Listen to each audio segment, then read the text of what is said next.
মা, মা গো, একটু দেখা দেবেন? মাফ করবেন, সামনের বাড়ি যান। দেখেছো, আমি থানার বড় বাবু, আমায় ভিখিরি ভাবছে। এই, আমি থানার বড় বাবু, বাইরে এসো। এই, তুমি নীলকান্ত বাবুর মেয়ে কবিতার বন্ধু? হ্যাঁ। এই, হ্যাঁ বলেছে, জিজ্ঞেস কর। আচ্ছা, তুমি ভোরবেলা কুয়াশার মধ্যে জঙ্গলে যাও? এই দাঁড়াও দাঁড়াও দাঁড়াও দাঁড়াও, এর মধ্যে ভোরবেলা, কুয়াশা, জঙ্গল, মন্দির এসব আসছে কেন? স্যার, গ্রামের প্রত্যেকটা লাভ স্টোরি জঙ্গলে কুয়াশার মধ্যে থেকে শুরু হয়। তাই বুঝি?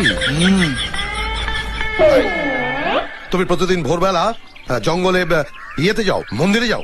ভোরবেলা আমি বেরোই না, আমার হাঁপানি আছে। এই যে ঘরে কেউ আছেন? এ বাড়িতে দুটো মেয়ে আছে, তারা ভোরবেলায় কুয়াশায় জঙ্গলে মন্দিরে কোথাও যায় না। তুই কি করে জানলি?